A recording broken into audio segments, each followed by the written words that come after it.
Okay, fine. I'll read A Court of Thorns and Roses. I'm done. Hi, hello, welcome in. I'm Jerica, and I'm an editor, writer, and all-around content creator, but I've been really bad about keeping up on the trends. So I'm starting a series called Okay, Fine, I'll Read, where I read some of the books that have been really big in the last couple of years. And today's victim is A Court of Thorns and Roses by Sarah J. Maas. Before this book, I had read zero romantasy, mostly because romantasy didn't exist when I was in my big fantasy era. So obviously I needed to find out what all the hubbub was about. And I'd seen ACOTAR mentioned pretty much everywhere by pretty much everyone, and so I figured that was a pretty good place to start. You may have your own opinions on what you think my first romantasy should have been, and I would love to hear where you think I should have started. And therefore maybe what I should read next. So let's dive into my thoughts on this book, as well as my first impressions of the romantasy genre in general. For those of you in the same boat as me who maybe don't keep up with the trends or are just wondering if this book that you've heard so much about is truly worth the read, I'm going to give you a little bit of a plot summary. Obviously, spoilerless. A Court of Thorns and Roses starts with a young woman living off the land and caring for her family who don't seem to respect her very much, and they include her father and two sisters. She is the sole provider of the family, and most of this providing comes from hunting. A veil of sorts separates their world from the fairy world, and these fairies are known to be dangerous, but they are kept at bay by laws which prevent them from harming humans, as long as those humans stay in line. When those laws are broken, Feyre is given a choice between death and going to live in the fairy world with the fairy who has come to collect. So as per usual, I like to kind of split these reviews into a couple of sections, so we'll start with the writing style first. As an editor, I find myself noticing a lot about writing style, and so it's hard for me to not talk about it in a review. My first impressions are that it reads very YA. And I'm glad that I waited until today to record, because I actually was just listening to an episode of The Shit No One Tells You About Writing, and Carly said something that made me think about this book. She was talking about another book and the idea of crossover between YA and adult fiction.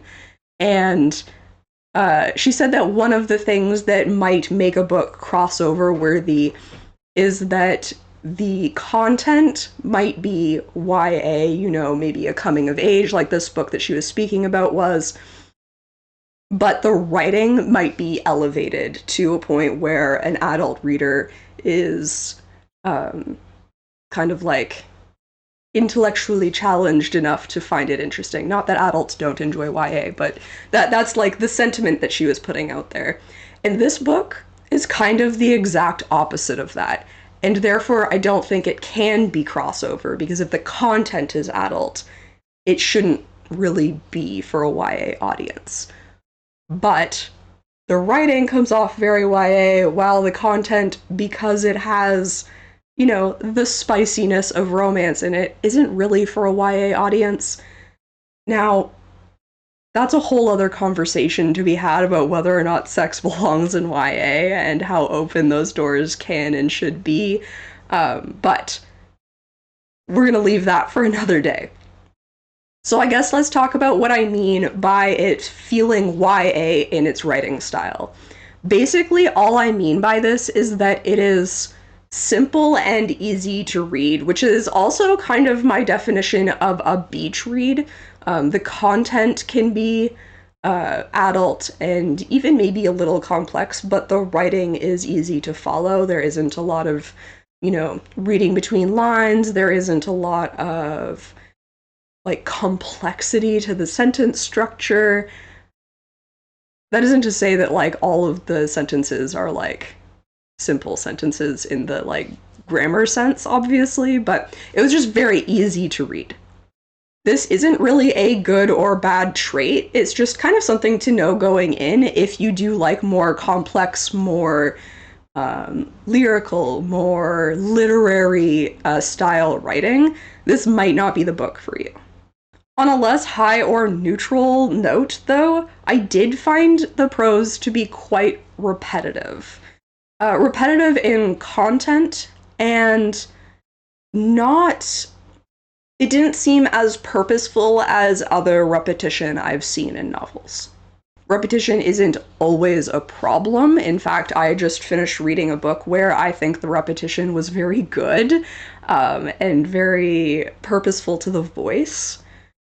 In this case, it felt more like it was not trusting the reader, which also kind of leans back on that YA style, where you want to make sure that the reader is understood. Like it's kind of hand holding, putting the pieces together. Where I'd like to hope that readers can remember, but that being said, not everybody is great at remembering, so sometimes that repetition is important, and I think for a younger audience, it can be more important. It was just a little too much for me and my tastes. All of this to say, I wouldn't call this poorly written, nor would I call it amazingly written. It is simply written.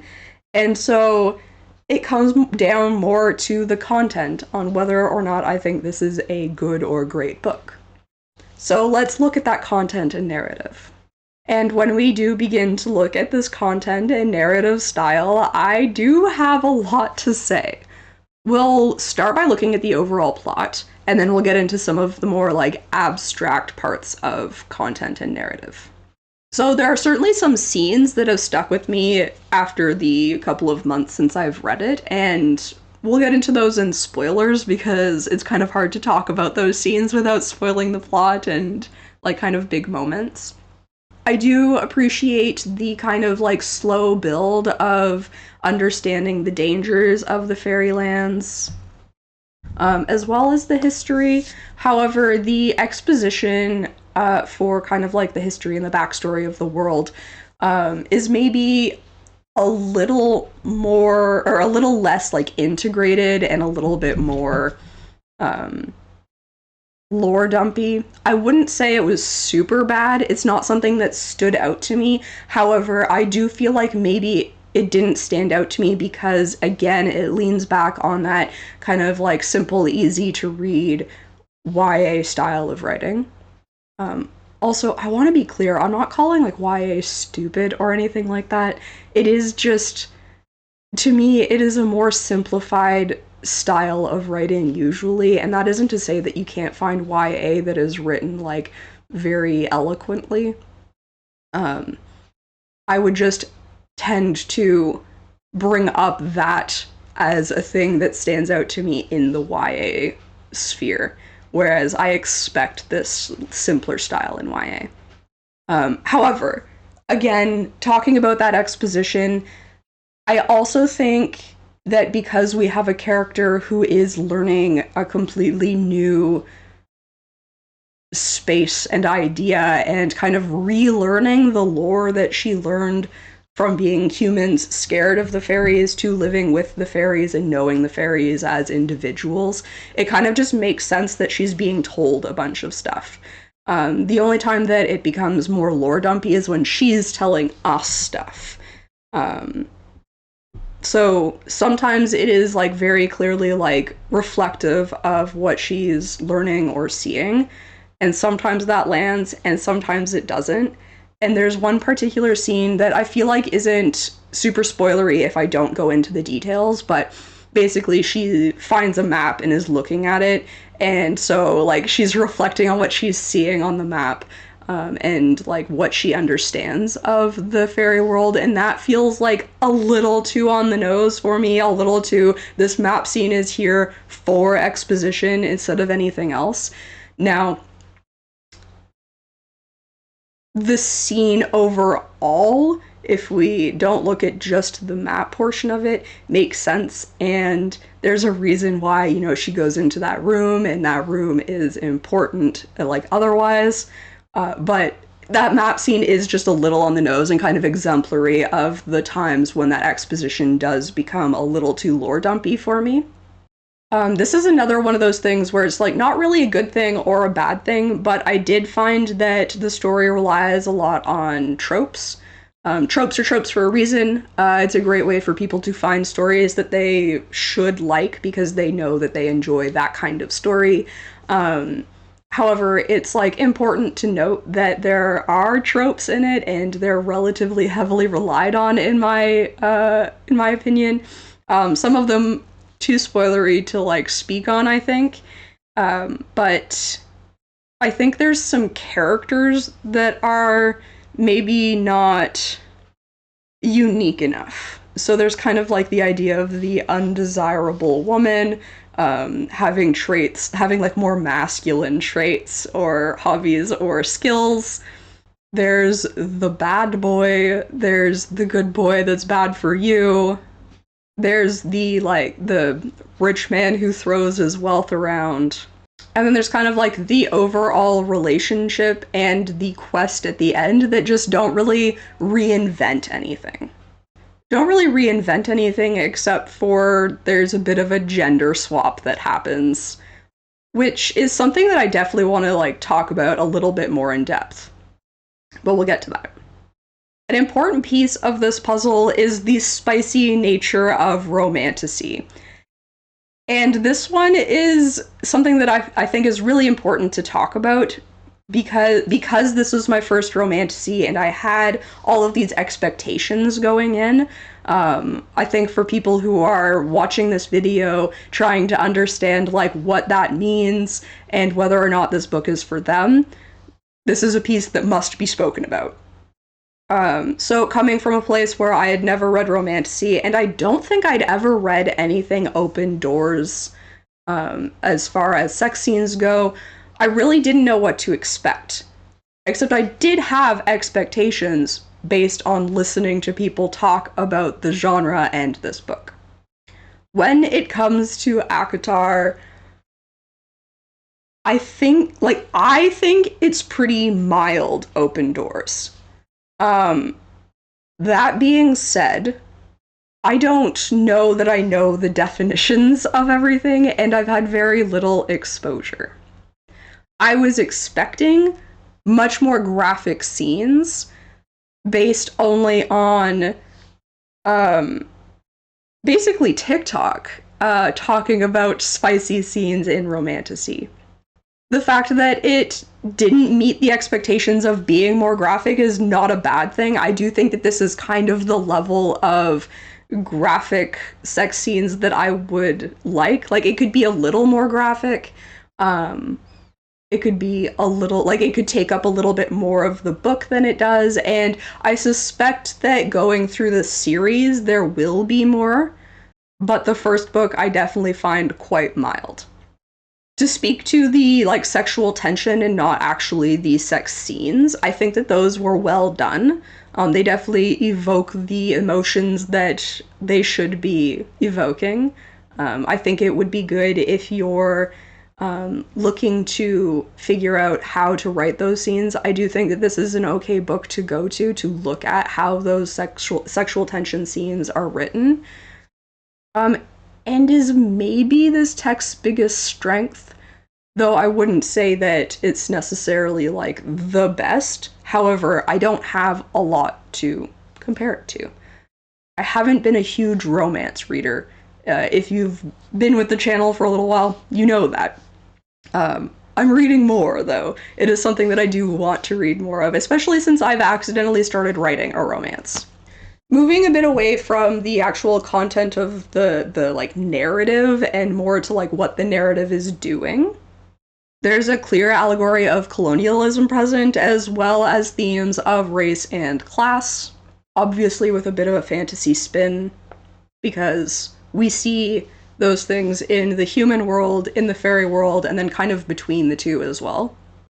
I wouldn't say these themes are a true focus of the world, but they're definitely there to be read into if you wanted to.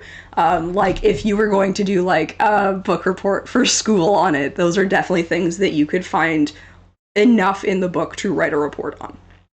Again, I think this goes back to like the easy reading, but obviously there are loads of easy reading books where you can read a bunch of really important themes into them. So they're there. Those are the ones that you'd be looking for if you're looking for the deeper meaning of the book.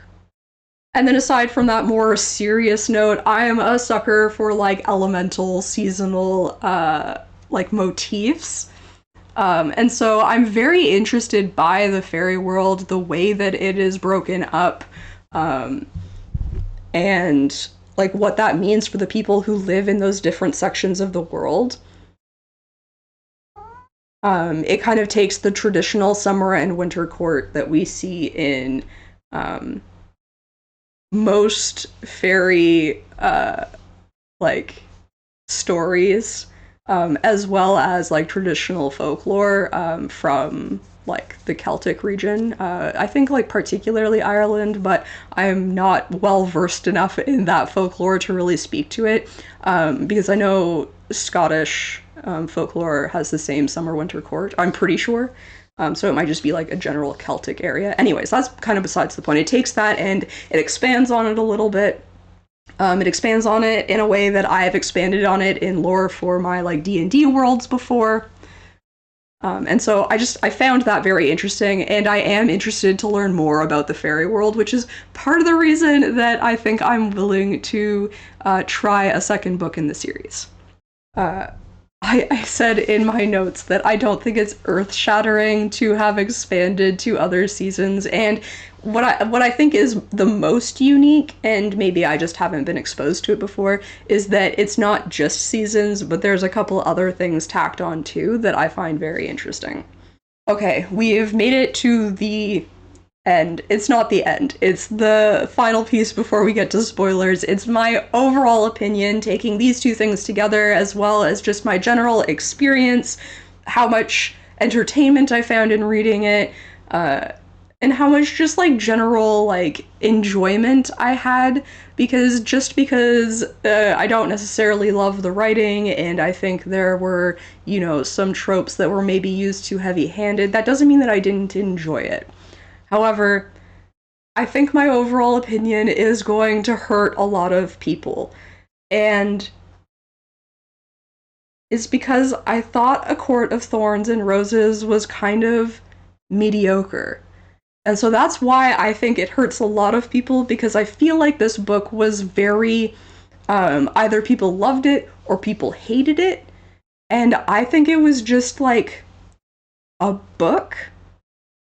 If I had to choose whether it was good or bad, I would lean towards good because I did enjoy reading it. I just think that I would have enjoyed it more with a couple of changes. And so I think that going forward, finding some romantasy that is written in a more like complex way will be the way that I should go. So keeping that in mind, feel free to drop some recommendations in the comments. Yeah, going back to my actual notes, instead of just talking off the top of my head, I don't have anything against simple or tropey reads. I think they can be really fun. Like I mentioned before, how, like, I kind of think of it as a great beach read. It's something that I don't necessarily need to focus on, that I'm not going to be having, like, grand thoughts while I'm reading it that I want to, like, note down. It's just something to enjoy. Hi. In fact, I didn't hate it, and I'm thinking about picking up the second book just to kind of see where it goes.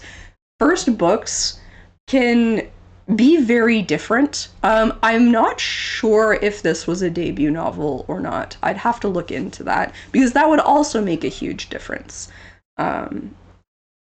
So I'm curious to see how much deeper Mass takes this story, both the story and the world, because obviously she could have done a lot more exposition. It would have made it a worse book, and I would have learned more about the world, but she's done enough in a type of world that draws my attention that I want to know more about it. The other thing that I want to mention is that obviously I had expectations of this book going in. This is going to be a common theme for anything in the Okay Fine, I'll Read It series, where it's been blown up and sensationalized, and you have to wonder, do I find this mediocre because I was expecting a mind-blowing read, or is it truly mediocre? In the case of this book, I do think that it is just a simple, fun beach read, but it's an important thing to note that I'd seen a lot of media about it, both on the I loved this side and the I hated this side, that can definitely influence myself going into reading it. Along those lines, I want to be clear that I think this book is more this isn't for me than it is a bad book. And I think I've been clear about that I don't think, like, most of my critiques have been like, this isn't for me, not this is bad, if that makes sense. And I just want to be very clear about that. Some of this comes from a perhaps controversial point, and that is that I don't think I get romantasy. I clearly have a limited experience with it, and so I can't make any true judgments of it yet until I've read a couple more at least, and been able to compare them and see, like, where the core of romantasy lies. But my kind of initial response is, why did we make it its own genre? And, like, I think the answer is that it's telling a story through the female gaze, where a lot of fantasy has been told through the male gaze, even if it's had a female protagonist. But I don't know. I don't get why that needed a new genre, I guess. But maybe that's on me wanting but both wanting things to be, like, clear, but also thinking that shoving things into a box can be kind of difficult. And so, when it comes down to it, I'm on board with calling it romantasy because it is an easy shorthand for female gaze, romance-focused fantasy. The idea of romantasy also suggests that it's kind of like romance forward, that the romance is more important than the fantasy. And I just don't know if that was the case when I look at the plot. I don't feel like the romance was much more forward than, like, other, like, love plot romance. Like, I'm kind of comparing it to, like, the Save the Princess kind of thing. And maybe this is because fantasy as a genre is kind of all-encompassing, like, the world is fantasy. Especially when we're talking about this kind of fantasy. If it was like an urban fantasy, I maybe would have picked up that it was more romance focused, but because everything is tinged by it being fantasy, because, like, we're in fairylands, magic is everywhere. If it was a lower fantasy setting, I maybe would see the, like, separation a little bit more. But with this book, it really was just like, there was romance in my fantasy world. So I don't know, it's coming back to, like, I don't quite get it, I guess. I think what it comes down to is the audience, like, the target audience is different, and maybe that's all that matters to come up with a new word for a new subgenre. I'm super interested to hear what you guys think of genre blending in general, because, I mean, we've got romantasy, but we also have, like, horror romance, and I'm sure there's a bunch other ones out there that I'm just, like, unaware of, but those are the two that, like, come to mind as more recent blended genres. So about blended genres in general, and then also about romantasy, and then about how A Court of Thorns and Roses fits into romantasy. We are going to get into spoilers, so I'm going to stop here to say so long to the folks that are going to leave. Thank you for watching up until this point. I totally understand not wanting spoilers, but come back if you read it and let me know what you thought, of course. That's all I got. You know what you're supposed to do if you're heading out now and you haven't already. Like, comment, subscribe, and we're moving into spoilers. Okay, so I mentioned that there were a couple of scenes that have kind of like stuck with me.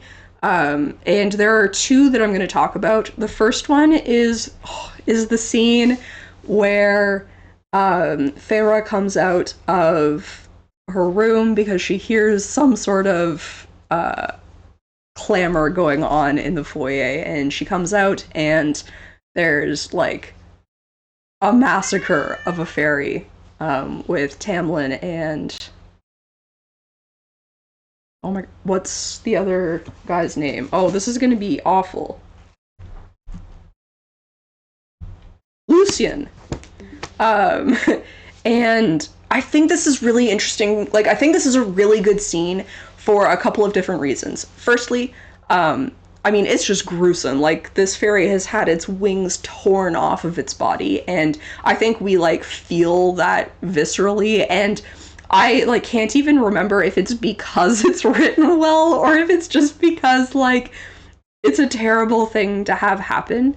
But the other really important part of this scene is the way that Lucian is reacting to it, and therefore, like, the more that we find out about what Lucian's been through, why he had that reaction. And I just think that, like, slow reveal of his character is a good, like, way to build a narrative. The other scene that actually, you know what? I'm going to talk about two other scenes that both happened during the trials near the end. The first one is I just think the maze scene is really fun. I think the action is done really well.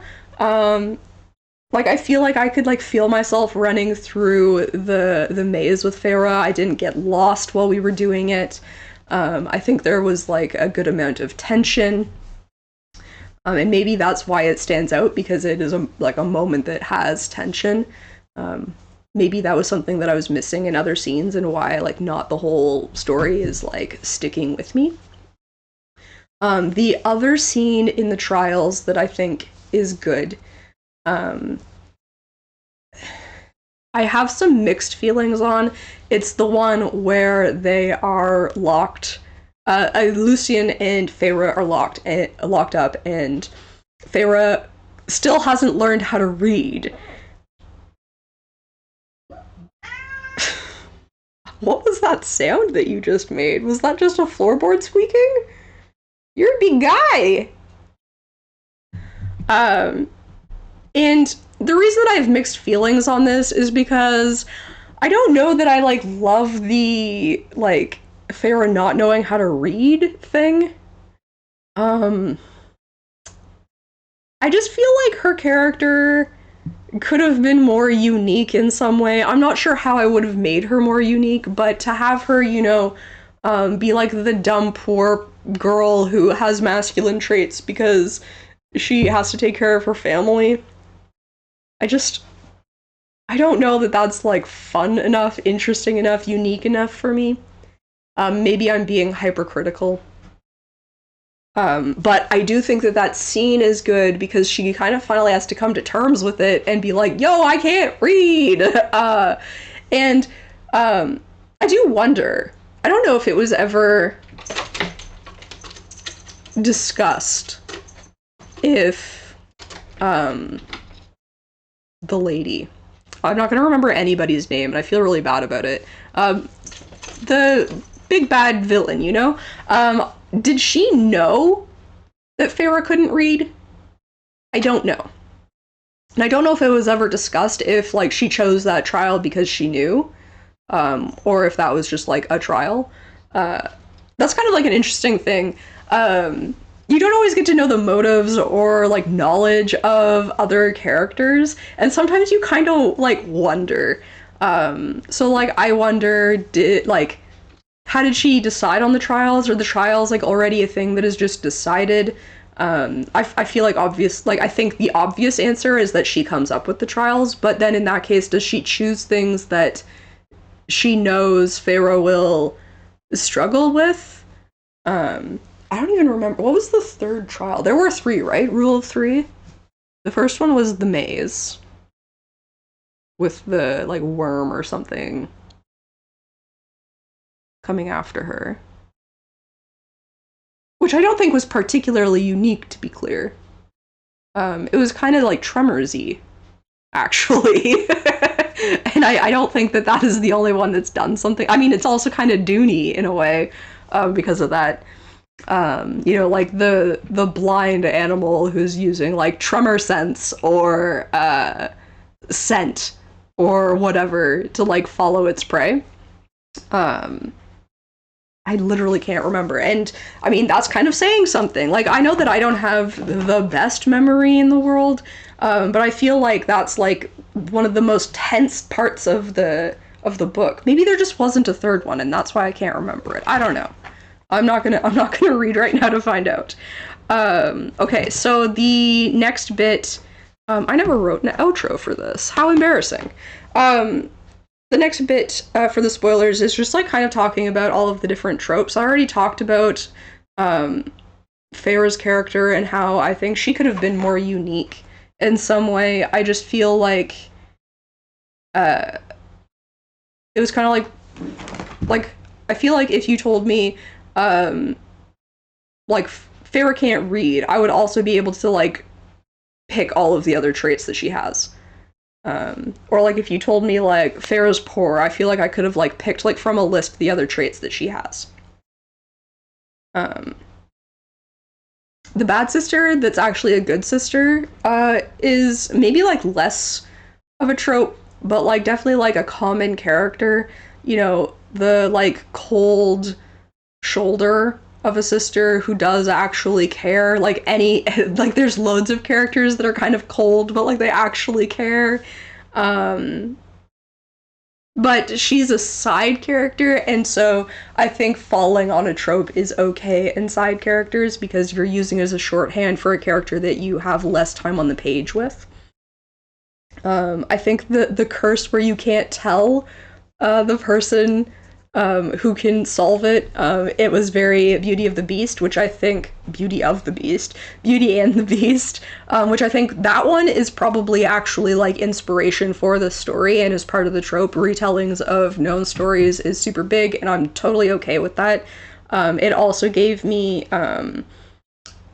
weirdly because I've been watching his Dark Materials. The whole like they can't tell Lyra that she's the like chosen one. It gives me like a little bit of those vibes, and I think like not being able to tell the chosen one they're the chosen one, or like not being able to like tell them the prophecy. Like I think there's kind of like two ways that destiny goes, is like either you have to tell them and force them into their destiny, or you're not allowed to tell them and you really have to hope and try to nudge them in the right direction. And again, like not bad, just like a thing that I don't think like was taken to any unique place. I don't think it needed to be in this particular case. I do think that it felt very Beauty and the Beast, and I think that that is a very classic tale, and I'm okay with it. I have written Enter Bad Boy, which I think is about oh man, like the other guy. Oh, that's something I meant to look at. No, okay. Heck, what was his name? Oh, her name was Amarantha. Rysand. Rysand? So when I see R-H-Y-S, I want to say Reese, but his full name is Rysand? Or Rysand? Rysand? I'm not sure. But I think that's the right guy. Oh, it was to stab him. That was the third one. And she had overheard enough that she knew that it was safe to stab him in the heart. Anyways, oh, the Enter Bad Boy thing. Again, like, kind of like almost a necessary character. Again, like, not something that, like, I'm mad about it. I'm not mad about it existing. I've always loved a bad boy in, like, a romance story. Maybe not always. I feel like I usually root for that guy because it's usually like some like troubled guy who's actually a good guy at heart. you know, is actually caring in some way and just like puts on the bad boy, whatever. So like I wasn't surprised to see that guy show up and there be a clear setup for maybe don't sit right on that, buddy. A clear setup for a triangle happening in the dude. Don't not no. You can't stand on keyboards, buddy. Pardon my cats, it's getting close to lunchtime. It's not even that close. You got 22 minutes. Oh, and then I have, like, rich man throws his money around, like, the, like, not just, like, taking care of Feyre's family, but, like, making them, like, super rich and super popular and super safe kind of thing. It's, like, again, like, not a bad thing. I don't think, like, he's not, like, an evil capitalist. But, like, because I don't think that their world works that way. He is just, like, old money in a... I don't know, it works different because it's royalty, and I don't know how, like, their money works. So, like, I have kind of, like, indifferent feelings towards it. I am interested in, like, what's going on in the human world. Like, I know that we get, like, a little bit of, like, what happened while Feyre was gone. But, like, I'm always curious, like, how, like, a fairy chucking a bunch of gold into the, like, humans' economy, like, what does that actually do for them in the long run? And, like, not just, like, the family, but, like, the village and, like, whatever else, you know? I'm just curious, like, how all of that plays out, but I don't know how much we're ever going to know, especially if I don't read the whole series. So I'm a little bit curious how the rest of the series deals with the, like, other family members.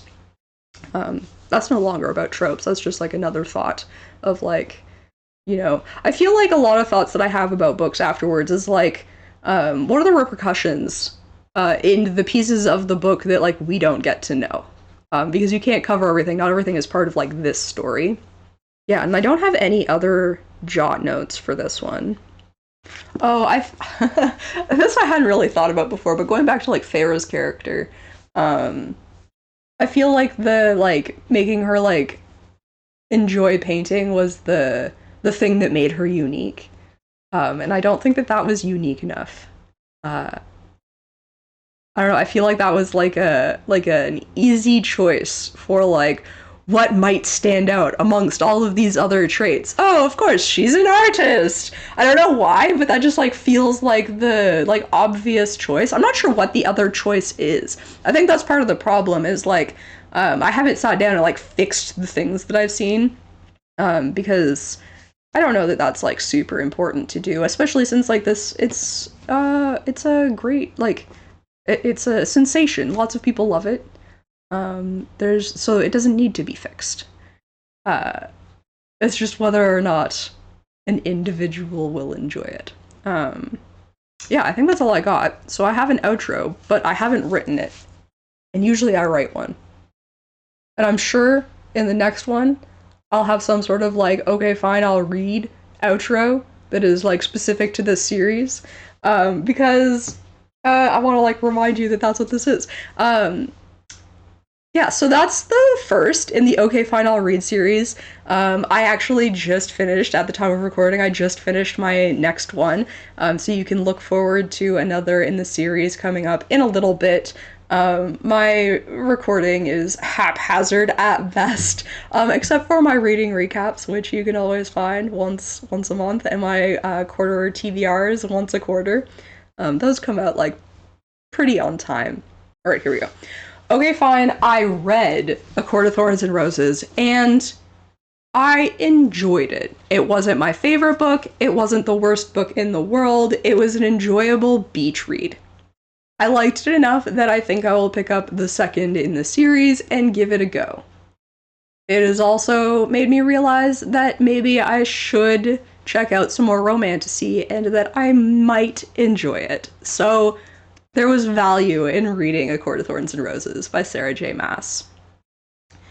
Please tell me if you've read it, what your thoughts on it were, if you're planning on reading it, and you skipped ahead to here for some reason, or took the spoilers because you're fine with spoilers. What's making you want to read it? If you never plan on reading it, but you were curious what my thoughts were, are you surprised? And otherwise, thank you so much for watching. I hope you had fun. I had a blast. Catch you next time. Bye. Yeah. What is going on? You can sit on my lap instead of my arm. Is it because your pillow's gone? Here, do you want your pillow? Alright, let's see what we can do while he's still here and annoying. Oh my gosh. Buddy, I gotta be able to see my screen.